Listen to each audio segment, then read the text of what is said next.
자, 우리 저울을 보면서 함께 인사하도록 하겠습니다. 할렐루야, 샬롬 이렇게 인사하도록 하겠습니다. 샬롬 이렇게 인사하도록 하겠습니다. 네, 샬롬의 뜻이 뭐냐? 평안입니다. 우리 한 번 더 평안하세요 이렇게 한국말로 인사하겠습니다. 평안하세요. 오늘 인사를 왜 평안하세요라 하는가 이유가 있습니다. 한 주가 평안하지 않았기 때문에 그랬습니다. 그래서 이 나라 가운데에 정말 평안이 회복되기를 바라는 마음이 이번 한 주 동안 저 안에 있었던 것 같아요. 여러분은 이 예수님을 믿는 복음, 기독교 신앙이 한국에 들어오게 된 과정을 아시나요? 이게 참 기적적으로 들어왔어요. 우리나라에는 참 놀라운 사실이 뭐냐면 선교사보다 성경이 먼저 들어온 나라예요. 그래서 그 말씀대로 살아보려고 한번 그 말씀대로 지켜보려고 애쓰던 사람들이 먼저 피를 흘리고 난 다음에야 선교사들이 들어왔단 말이에요. 그런 놀라운 역사가 우리나라 가운데 있고, 기독교는 사실 우리나라에 있어서 존경받는 한 종교였습니다. 그런데 어느 날부터인가 기독교는 조롱거리가 되어버리고 말았어요. 그리고 이 조롱거리가 되다 못해서 이 사실을 망각해버리고 눈을 가려버린 채 현실을 인정하지 못하는 모습까지 요즘 많이 보게 되는 것 같습니다. 여러분들이 이제 뉴스를 또 다 보시니까, 뉴스를 보시고 또 기사를 보시게 되면 눈살을 찌푸리게 되는 교회의 모습들을 보게 됩니다. 정치 세력과 결탁하여서 그것이 마치 하나님의 진리인 양 얘기를 합니다. 여러분 혹시라도 마음 가운데 그런 생각이 있으시다면 돌이키시길 바랍니다. 그것은 맞지 않아요. 하나님의 뜻은 이 땅에 국한되어 있지 않습니다. 하나님의 나라는 이 나라의 법칙에 제한받지 않습니다. 하나님의 뜻은 하나님의 공의와 하나님의 주권으로 이루어지는지를 분명히 기억하셨으면 좋겠습니다. 그런 가운데에 사실 마음이 너무 먹먹하더라고요. 이번 주에 교회가 막 여러 가지 목소리들을 참 많이 냈던 모습들을 보는 가운데에 참 많이 부끄러웠어요. 그리고 제가 올해 이제 목사가 되는데 도망치고 싶었어요. 목사가 되고 싶지 않아졌어요. 진짜 목사가 되기 싫어요. 진짜로. 그래서 여러분들이 어느 날 갑자기 제가 안 보이면 김시영 강로사님이 도망갔구나 그렇게 생각하시면 되는데, 그럴 일은 없을 겁니다. 여러분 앞에 목사가 돼서 나타날 텐데 부끄럽지 않은 목사가 되도록 기도해 주세요. 저 또한 어떻게 될지 모르겠습니다. 정말 무섭고 두렵고 떨리는 마음으로 매주 준비를 하는데 이번 주에 하나님 앞에 기도를 했어요. 어떤 말씀으로 이번 주를 우리 청년들과 함께 나눌까요? 기도를 하는 가운데에 불현듯 삼손이 떠올랐습니다. 그래서 이 삼손에 대한 메시지를 가지고 함께 살펴보면서 우리가 이 땅 가운데에 조롱거리로 전락했지만 어떻게 하면 이것을 역전시킬 수 있을 것인가에 대한 고민을 같이 한번 해봤으면 좋겠습니다. 여러분, 이 삼손이 살았던 배경은 사사시대예요. 사사시대는 어떤 배경이냐 하면 이스라엘 백성들이 이집트에서 탈출을 했죠. 이집트에서 탈출을 해서 어디로 갑니까? 약속의 땅 가나안으로 들어가게 되었어요. 가나안으로 들어가서 그곳 가운데에 들어가서 룰루랄라 행복하게 살았다가 끝인가요? 아니에요. 이곳에 들어가는 과정도 쉽지 않았지만 들어가도 해야 할 일이 있었습니다. 그래서 사사기를 보면 사사기는 그 땅에 들어가고 평안이 가득했더라가 아니라 그 땅에 전쟁의 이야기를 그려냅니다. 사사기는 시작부터 피비린내 나는 전투의 현장으로 보여줘요. 이것은 우리에게 무엇을 의미하느냐? 믿음을 가졌다고 끝이 아니라는 거예요. 구원받았다고 끝이 아니라 그 구원받은 우리에게 여전히 남은 싸움이 있다는 것을 알려줍니다. 그 싸움 가운데에 계속해서 처음에는 잘 싸워갔어요. 갈렙의 이야기가 나옵니다. 그리고 그의 사위 온니엘의 이야기가 나와요. 그런데 그런 이야기가 승승장구하는 모습들로 기록되다가 어느 순간 이상해집니다. 사사기는 점점 타협하는 모습을 보여줘요. 타협하는데 무엇과 타협하느냐? 그 땅에서 하나님께서 명령하셨던, 싸워서 이겨내야 했던 그 민족들과 약속을 맺고 계약을 쓰고 타협하는 모습들을 보여줬다라는 거예요. 우리로 따지면 뭐냐? 우리가 회사 가운데 가서 주일 성수를 포기하는 그런 타협, 또 세상 가운데에서 거짓말해야지만 성공할 수 있는 그런 타협, 이것들이 이 사사시대 가운데 이루어졌다라는 겁니다. 그런 가운데에 이 사람들이 어느 때까지 타락을 했는가? 어느 때까지 타락을 했는가? 하나님이 진노하셔서 뭐라 말씀하셨는가를 사사기 2장 2절이 이렇게 말씀합니다. 우리 같이 한번 읽어보겠습니다. 시작. 너희는 이 땅의 주민과 언약을 맺지 말며 그들의 제단들을 헐라하였거늘 너희가 내 목소리를 듣지 아니하였으니 어찌하여 그리하였느냐. 하나님께서 뭐라고 말씀하셨느냐? 그들의 뭘 헐라고요? 제단을 헐라 그랬습니다. 이것은 무슨 얘기냐 하면 너희가 가나안 땅에 들어가게 되면 우상을 섬기는 사람들을 보게 될 거야. 우상을 섬기는 사람들을 보게 될 거고 하나님은 아닌 다른 이방신들을 섬기는 그 사람들을 만나게 될 거야. 그런데 너희들 절대 그 사람들과 똑같이 거기 앞에 절하지 마라 그러는 겁니다. 이 말은 바꿔서 얘기하면 뭐냐면 너희들 그 사람들과 똑같이 살면 안 된다 그 얘기를 하는 거예요. 주일에 봄이 되었다고 놀러 가지 마라. 단적으로 그 얘기를 하는 것이고 더 깊이 들어가면 너희들 생각을 다른 생각들로 채우지 마라 그 얘기를 하고 있는 거예요. 하나님께서 분명하게 그렇게 말씀하셨는데 이 말씀을 안 지켰다라고 지금 말씀하시는 거예요. 그 결과 어떻게 되었는가? 사사기는 계속해서 이 불순종의 결과를 답습하면서 그것에 대한 대가를 치르는 게 사사기의 이야기예요. 한번 그림을 보여주세요. 사사기는 아까 말했던 것처럼 하나님 말씀하신 명령을 어겨서 죄를 짓는 것으로 시작이 됩니다. 그 죄를 짓자 하나님께서는 이 백성들에게 너희들 그렇게 살면 안 된다. 정신 차려라 하고 그 주변에 아직 쓰러뜨리지 않은 민족들을 통하여서 압제를 주세요. 고통을 주십니다. 그리고 그 고통 속에서 이스라엘 백성들이 무엇을 하냐 하면 하나님께 부르짖어요. 간구를 해요. 하나님 살려주세요. 도와주세요. 그러면은 누가 세워지냐 하면 그때야 비로소 사사들이 세워지는 거예요. 사사들이 세워져서 왕이 없던 그 시절 사사들이 세워져서 하나님의 뜻대로 그 민족들을 구원하고 그리고 다시금 하나님께 돌아오게 하는 것이 이 사사들의 역할이었습니다. 그런데 이것으로 해피엔딩으로 끝나는 게 아니라 이어져서 뭐가 나오냐 하면 망각이 나와요. 잊어버린다라는 거예요. 우리가 하나님으로부터 구원받았다, 기쁘다, 감사하다 그러고서 바로 이어서 무엇이냐? 그 이후에 다른 신을 섬기는 이야기가 나온다는 거예요. 이게 사사기에 반복되는 사이클입니다. 여러분 그런데 우리가 방금 본 삼손의 이야기는 벌써 이 사사기 안에서만 마지막 사사로 등장한 삼손에 대한 이야기예요.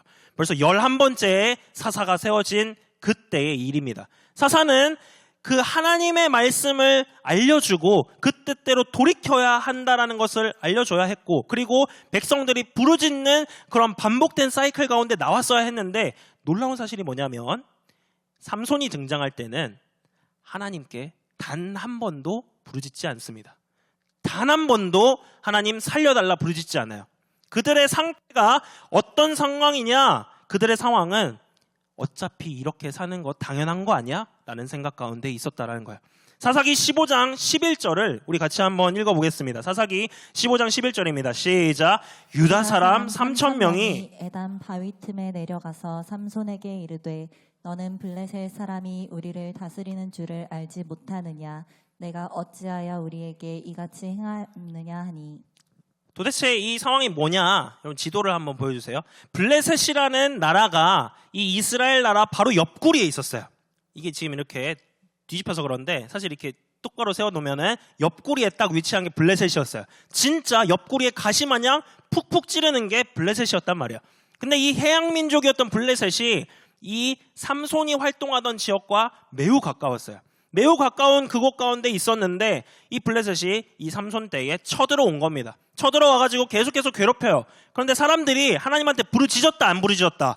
안 부르짖었다라는 거예요. 하나님 도와주세요, 살려주세요 부르짖지도 않고 이 상황이 그냥 당연한 거야 라고 방금 얘기했다라는 겁니다. 그리고 사사로 세워진 삼손에게조차 뭐라 그랬느냐? 야, 블레셋이 우리 다스리는 거 몰라? 너 갑자기 왜 그래? 그러는 거예요. 이스라엘을 다스리는 분이 누굽니까? 누구예요? 하나님이십니다. 그런데 이스라엘 백성들의 머리는 지금 세뇌당했어요. 누가 다스린다 그래요? 블레셋이 다스린다 그러는 겁니다. 지금 완전히 정신을 못 차리고 있는 상황 가운데 놓인 게 바로 이스라엘의 상황이었어요. 이 사람들의 상황 가운데에서 이 말을 다시 한번 우리말로 바꿔보면 이거예요. 야, 원래 이렇게 사는 건데 왜 네 혼자 특별하다 그래? 신앙 뭐 별거 있어? 그냥 하던 대로 해. 역사적으로 다 흘러가. 이런 얘기를 지금 하고 있는 거예요. 그것이 이 비참한 상황 가운데에 있었던 이스라엘의 모습입니다. 어둠 가운데에 놓여서 빛을 바라볼 생각조차 못하고 아예 눈이 멀어버린 상태가 이스라엘의 상황이었다라는 거예요. 그런데 하나님께서 이 백성들이 부르짖지 않았다고 해서 구원의 손길을 뻗치지 않으셨습니다. 그 가운데에 한 줄기 빛을 보내주세요. 그게 바로 삼손이었어요. 삼손이라는 이 이름의 뜻부터가 빛으로 시작됩니다. 삼손의 뜻은 뭐냐면 작은 태양이란 뜻이에요. 한 줄기 빛을 비춰주는 그 하나님의 역사가 시작이 되는데, 근데 그 시작이 되게 아이러니해요. 한 가정에서부터 시작을 해요. 그림을 한번 보여주세요.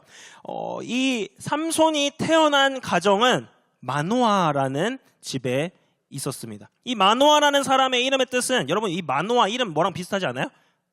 노아 비슷하지 않아요? 똑같잖아요. 사실 고마워요. 네. 마노아 이름이 노아랑 비슷해요. 노아의 뜻도 쉼이라는 뜻이 있었던 것처럼 마노아에게도 쉼이라는 뜻이 들어있었습니다. 쉴 곳이라는 뜻이 마노아의 이름에 있었어요. 근데 그 가정이 어떠한 상황 가운데 있느냐? 잉태하지 못함으로 불임하였다라고 성경은 기록해요. 똑같은 얘기를 두 번이나 반복해서 합니다. 완전히 끊어졌다라는 얘기예요. 이 말을 좀 쉽게 바꿔서 얘기하면 이거예요. 쉼이 끊어졌다라는 얘기입니다. 쉼이 재생산되지 못하는 그 상황 가운데에 이스라엘이 놓였는데, 그 가운데에 하나님이 삼손을 보내주셨다라는 거예요. 영적으로 어두워져서 빛도 보지 못하는 그 가운데에 쉼이 끊어져 버려서 그 쉼이, 제대로 된 쉼이 무엇인지 기억조차 못하는 그 가운데에 하나님이 누구를 보내셨느냐? 삼손을 보내셨다라는 거예요. 삼손은 제가 어렸을 때 너무나 좋아하던 인물이었습니다. 왜냐하면 여러분 그 그리스 로마 신화나 요즘에 이제 마블이 이제 다시 재기를 회복해 보려고 열심히 노력하고 있는데 안 될 것 같아요. 그 가운데 북유럽 신화잖아요. 그 기반이. 그런 신화들을 보면 누가 나요? 오딘손 토르, 그리고 또 누가 나와요? 헤라클레스, 이렇게 나오잖아요. 다 뭐예요? 초능력자들, 초인들이란 말이에요. 이 초인들이 나오는데, 여러분 솔직히 성경 가운데 한번 살펴보면 이런 초인적인 힘을 가진 사람 누구 있어요? 예, 맞아요. 방금 봤잖아요. 왜 그래요? 삼손이 있어요. 삼손. 이 삼손이 나옵니다. 삼손의 능력 무엇이냐? 사자를 맨손으로 찢어 죽였다라고 성경은 기록하고 있어요. 여러분 사자 보기만 해도 무서운데 지금 입을 저렇게 무슨 종이 찢듯이 찢고 있어요. 괴력질의 사나이입니다. 이런 삼손의 모습, 이걸 보면서 전 어렸을 때 야, 성경에도 영웅이 있어 그랬던 자랑을 했던 기억이 납니다. 근데 사실 크고 나서 보니까 좀 쪽팔렸어요. 삼손은 영웅이 아니에요. 삼손은 부끄러운 사람입니다. 여러분도 다 알다시피 그는 누구에게 눈이 멀었느냐? 여자에게 눈이 멀었어요. 이 남자 형제들 얼마 없지만 정신 차리세요. 여자의 눈이 멀면 패가 망신합니다. 이렇게. 이 가운데에 삼손이 그런 모습을 보였는데, 그가 어떤 결말을 맞이하냐? 두 눈이 뽑혔다라 그래요. 두 눈이 뽑히는 그런 비참한 결과가 이 삼손, 초인적인 영웅의 결말이었어요. 성경은 그와 더불어서 광대의 모습을 가졌던 삼손을 또 한번 보여줍니다. 16장 25절을 보면 이렇게 말씀합니다. 그들의 마음이 즐거울 때에 이르되 삼손을 불러다가 우리를 위하여 제주를 부리게 하자 그러는 거예요. 그들이 누구냐 하면 블레셋 사람들이에요. 하나님께서 이 블레셋으로부터 이스라엘을 구원하라고 삼손을 세우셨는데, 삼손은 지금 블레셋의 손에 놀아나는 장난감이 되어버렸다는 거예요. 제주를 부리는 광대, 그게 그의 마지막 말년의 모습이었다는 겁니다. 여러분 이 모습이 닮고 싶은 모습인가요? 어떻게 생각하세요? 혀를 끌끌 차게 되죠. 우리 오늘 이 삼손에 대해서 좀 더 살펴보면서 도대체 이 사람 왜 이렇게 되었나? 그러면 한국교회와 우리는 이 모습을 보면서 무엇을 깨달아야 하는가 한번 좀 같이 고민해보고 나갔으면 좋겠습니다. 삼손이 정말 안타까웠던 모습 가운데 있었던 것은 무엇이냐면, 이 사람이 하나님의 힘을 자기 것인 것 마냥 생각했다라는 거예요. 하나님이 주셨던 그 능력, 그것이 내 것인 것 마냥 생각을 했다라는 겁니다. 그래서 삼손이 뭐라고 말하냐면, 나가서 내가 전과 같이 나가서 힘을 떨치리라, 그렇게 말을 해요. 그게 언제였냐? 두 눈이 뽑히기 직전이었어요. 두 눈이 뽑히기 직전에 삼손이 정말 하나님께서 주신 힘의 근원이 무엇이었는지 이해도 못한 채 여전히 여자와 놀아나다가 다시 한번 블레셋이 쳐들었다는 소식을 듣자 일어나서 내가 내 힘으로 한번 해볼 거야 라고 나가는데 힘이 있었냐 없었냐? 없었어요. 힘이 완전히 빠진 상태였습니다. 삼손이 하나님으로부터 주어진 능력을 제대로 알지 못했기 때문이었어요. 이 모습에 대해서 토저 목사님은 뭐라고 말하냐면 이렇게 말합니다. 우리 같이 한번 이 얘기를 좀 읽어봤으면 좋겠어요. 시작. 하나님의 권능은 하나님의 뜻이 담긴 권능이기에 하나님께서 뜻하실 때에만 역사하시는 권능이다. 그 권능은 하나님의 사랑과 선을 가진 권능이다. 그리고 그것은 우리의 낮은 관점에서 볼 때 하나님의 완전하신 모든 속성을 무한히 가능하게 하는 어떤 것이다. 고로 하나님의 권능은 그것을 행하고 계시는 거룩하신 하나님 자체이다. 삼손은 이 사실을 알지 못했어요. 자기에게 주어진 힘이 하나님으로부터 비롯된 것이고 하나님의 능력이라는 것, 하나님으로부터 비롯된 것이라는 것을 이해하지 못했어요. 그래서 뭐라고 말했냐면 내 힘을 떨치리라 그런 거예요. 내 거다라는 거예요. 그것이 삼손의 비참한 모습이었습니다. 한국교회의 모습이 이와 같지 않나요? 한국교회가 세상 가운데에서 세상 가운데에 내 힘을 떨치리라 그랬어요. 여러 가지 행사들을 일으키고 여러 가지 모임들을 만들어서 내 힘을 떨치리라 그랬습니다. 그 결과는 비참했어요. 여러분, 삼손의 모습과 오늘날 한국교회 모습, 어쩌면 신자들의 모습까지도 비슷할지 모릅니다. 그렇기 때문에 우리는 삼손을 바라봐야 돼요. 삼손이 도대체 왜 이 지경이 되었냐 하면 바로 그것은 하나님이 지키라고 한 것을 지키지 않았기 때문에 있었습니다. 하나님께서는 분명히 삼손이 태어나기도 전부터 그의 부모를 통하여서 하나님의 말씀들을 지키라라고 분명히 말씀하셨어요. 사사기 13장 14절에 보면 하나님께서 마지막에 뭐라고 말씀하시냐? 내가 그에게 명령한 것은 다 지킬 것이니라 라고 말씀하십니다. 이 지킨다라는 단어가 뭐냐면 히브리어로 샤마르라는 단어인데 샤마르라는 단어의 뜻은 준수한다, 그러니까 지킨다라는 거예요. 또한 두려워한다, 그리고 마지막으로 주의를 기울인다라는 뜻이 있습니다. 하나님께서 이 삼손과 삼손의 부모에게 내가 너에게 명령한 모든 것을 다 샤마르해서 행하라라고 했는데 이 말은 뭐냐 하면 그냥 듣고 까먹으라는 얘기가 아니에요. 한 번만 지키라는 얘기가 아니에요. 매 순간마다 살아가는 모든 순간마다 주의를 기울여서 내가 이 행동을 하는 것이 맞는가, 이렇게 살아가는 것이 맞는가를 분명하게 주의 깊게 살펴보라라는 말씀이었다는 겁니다. 그런데 삼손은 지키지 않았어요. 그럼 도대체 삼손이 뭘 지키지 않았길래 두 눈까지 뽑힌 건가? 세 가지로 한번 좀 보겠습니다. 첫 번째는 뭐냐 하면 그가 삶의 목적을 지키지 않았어요. 삼손은 분명한 삶의 목적을 타고났던 사람이었습니다. 그 목적에 대해서 사사기 13장 5절에는 이렇게 기록하고 있어요. 우리 같이 한번 읽어봅시다. 시작. 보라, 내가 임신하여 아들을 낳으리니 그의 머리 위에 삭도를 대지 말라. 이 아이는 태에서 나음으로부터 하나님께 바쳐진 나실인이 됨이라. 그가 블레셋 사람의 손에서 이스라엘을 구원하기 시작하리라 하시니. 그가 어떠한 목적을 가지고 있었대요? 이스라엘을 구원하는 것. 그것이 삼손의 태어난 목적이었습니다. 삼손은 이 땅 가운데에 그냥 아무런 목적 없이 태어난 것이 아니었어요. 하나님의 분명한 목적과 사명을 가지고 이 땅에 보내졌어요. 이스라엘을 구원해라 라는 것이었습니다. 그런데 여러분, 이 가운데에 삼손은 자신이 분명한 목적을 받았음에도 불구하고 그 목적이 누구로부터 왔고 누가 주신 것인지 진지하게 읽어내지 않았어요. 여러분 가운데에도 내 삶의 목적이 뭔가에 대한 고민 있지 않아요? 저는 결혼하기 전에 참 많은 고민을 했어요. 나 왜 태어났지? 제가 전에도 이제 수련회 때 얘기했지만 저는 우울증이 가득했던 사람이었습니다. 진짜로 이게 얼굴이 막 그냥 이랬어요. 이래가지고 이러고 살았어요. 고등학교 졸업 사진을 보면 끔찍합니다. 진짜 못생겼어요. 그런데 지금은 그래도 웃으니까 그래도 좀 나은데, 여러분, 삶의 목적이 없으면 사람이 그렇게 피폐해져요.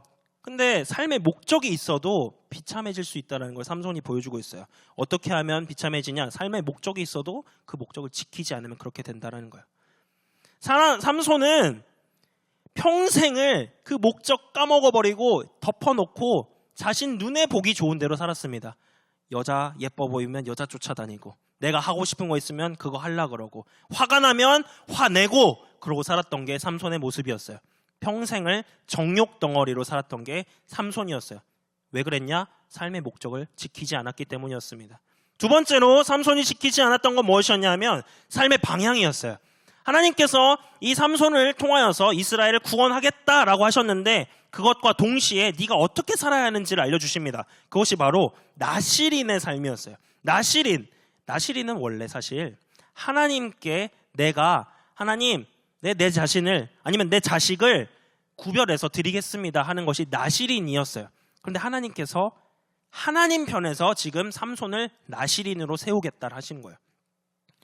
이 나실인이 되기 위해서 해야 될 것이 세 가지 크게 있어요. 뭐냐 하면 먹지 말아야 할 것이 있었어요. 두 번째는 머리를 자르지 말아야 했어요.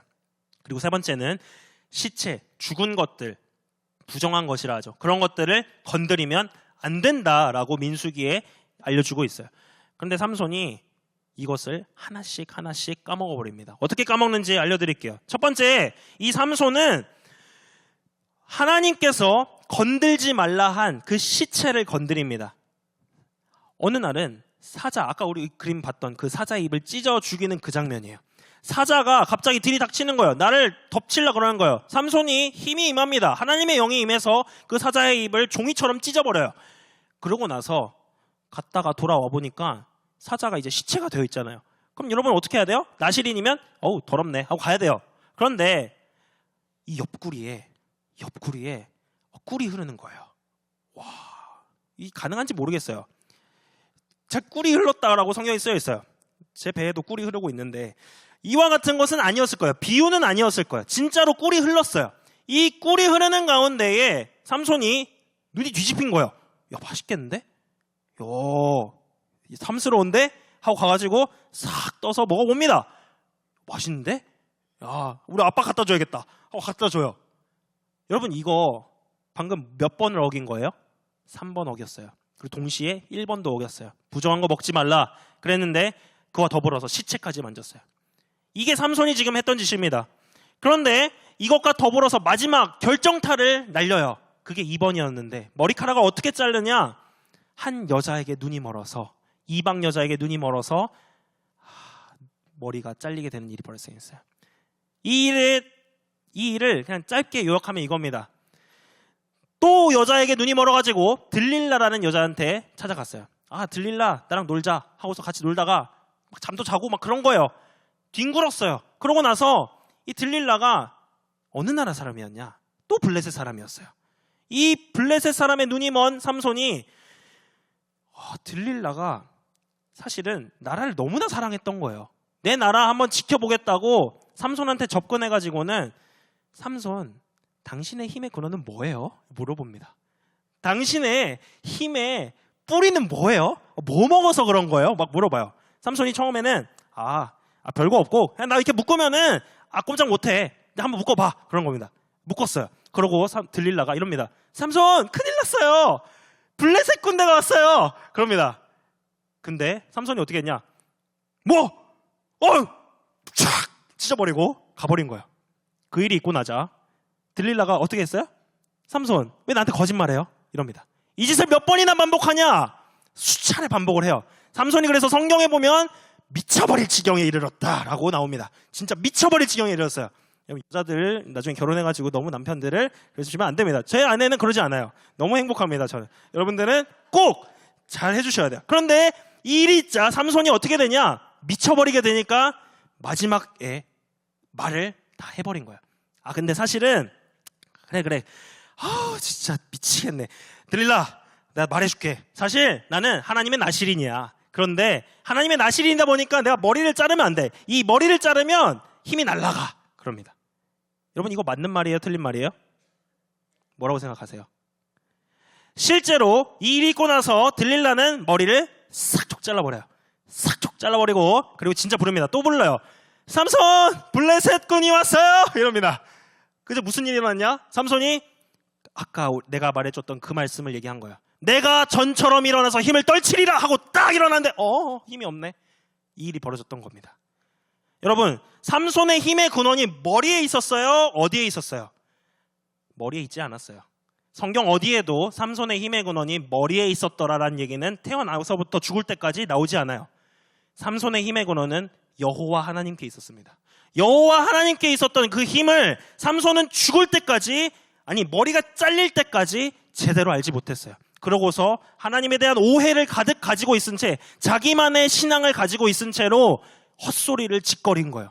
원수들 앞에서. 하나님이 무찔러라 라고 얘기했던 그 블레셋 한가운데에서, 적진 한가운데에서 내 옷에 모든 것들을 풀어헤치고 방어막을 풀어헤친 채 외쳤던 거예요. 내가 하나님의 나실인이라고. 그게 진짜 하나님의 나실인의 모습입니까? 아니에요. 삼손은 조롱당하는 모습을 자기가 자처하고 있었어요. 자기 스스로가 그렇게 무너지고 있었다는 겁니다. 그 모습이 마지막 삼손이 지키지 않았던 모습과 닿아 있어요. 삼손이 지키지 않았던 마지막 것은 무엇이었냐면 하나님 경외였어요.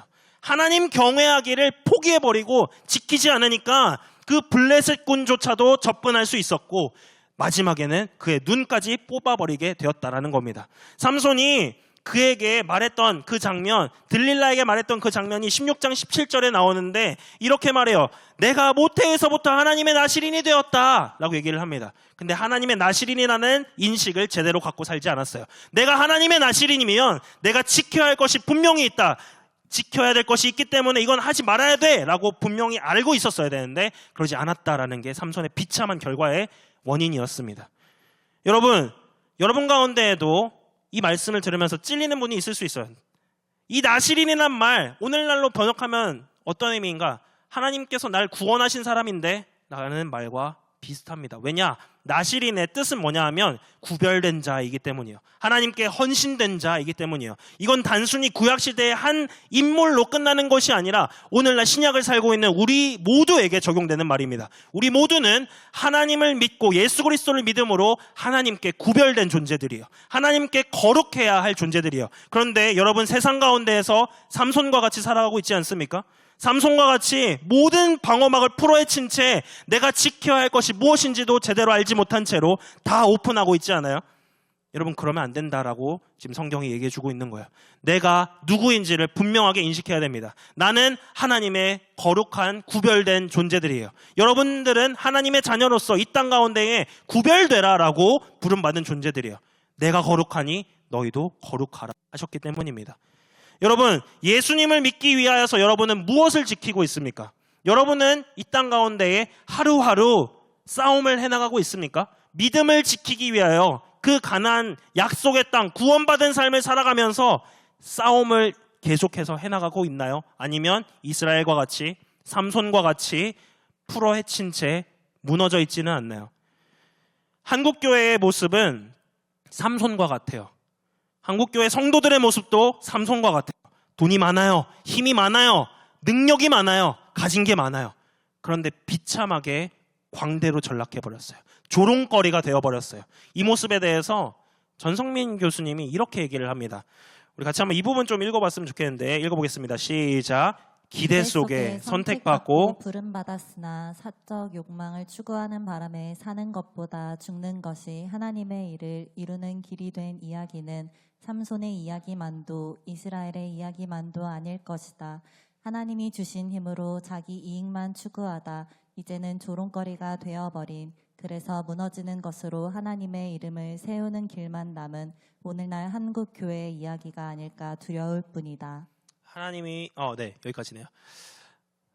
전성민 교수님이 이 부분에 대해서 한국 교회의 이야기가 아닌가라고 얘기를 합니다.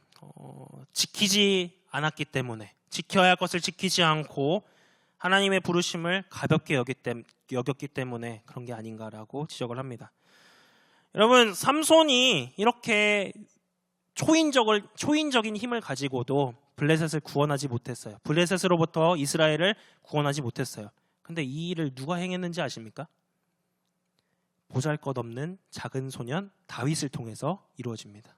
하나님께서는 이 삼손을 통하여서 이스라엘이 블레셋으로부터 구원을 받을 것이다 라고 보내주셨지만 그 일은 힘으로도 능력으로도 되지 않았어요. 근데 그 일을 작은 소년 다윗이 시작하고 완성해냈다라고 성경은 기록합니다. 여러분, 이 그림을 한번 보여주세요. 다윗은 소년 시절에 블레셋의 거인, 그 거인 중에서도 최고의 거인이었던, 힘이 많았던 골리앗을 쓰러뜨렸던 인물입니다. 여러분이 너무나 잘 아는 이야기죠. 근데 여러분 이 이야기가 오늘 삼손과 한번 비교해서 좀 생각을 해봤으면 좋겠어요. 다윗은 하나님의 이름이 세상 가운데서 조롱당하고 모욕당하는 것에 울분을 토했던 사람입니다. 미쳐버릴 지경으로 내가 이것 때문에 저 짐승을 잡아 죽이겠다라고 양치던 목동에 그 도구를 가지고서 짐승 잡아 죽이겠다고 골리앗 앞에 나간 거예요.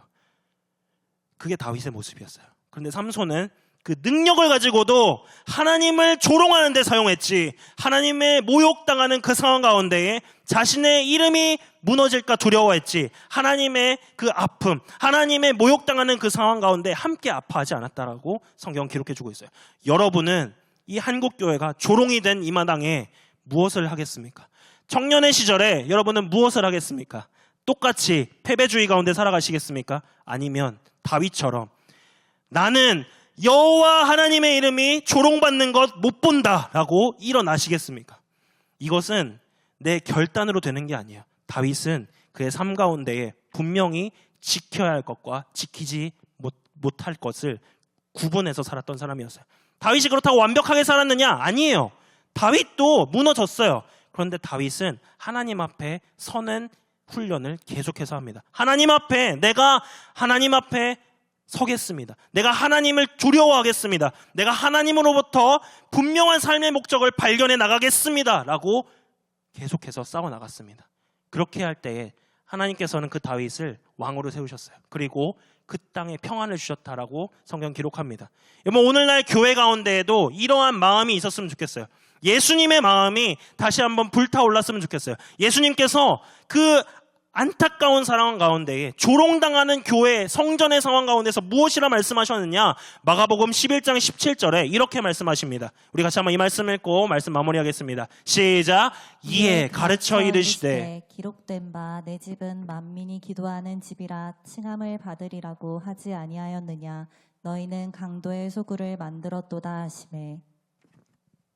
예수님 계실 때에도 이랬어요. 예수님 계실 때에도 성전에서 장사하고 성전에서 정치하고 성전에서 하나님의 이름을 팔아넘기는 일이 자자했습니다. 그런데 그때에 예수님께서 뭐라고 말씀하셨느냐? 내 집은 만민이 기도하는 집이라 그랬어요. 여러분, 이곳이 바로 만민이 기도하는 집입니다.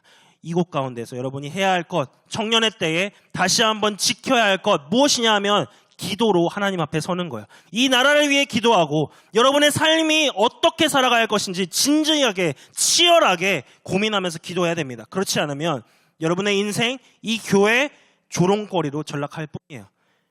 그렇기 때문에 여러분에게 도전하고 싶습니다. 이번 한 주 기도를 회복했으면 좋겠어요. 기도를 회복하고 기도의 자리에 나와서 하나님, 내가 살아갈 목적과 방향과 하나님 경외함을 알게 하여 주십시오. 그리고 그 목적대로 살아갈 때에 세상 가운데에 조롱받고 있는 이 교회가 다시 한번 나를 통하여서 하나님의 거룩한 교회로 쓰임받는 모습이 드러나게 해 주십시오. 라는 그러한 갈망이 여러분 가운데 샘솟았으면 좋겠습니다. 이러한 마음으로 이번 한 주 살아가고 세상 가운데 빛과 소금이 되는 우리 모두 되기를 간절히 소망합니다.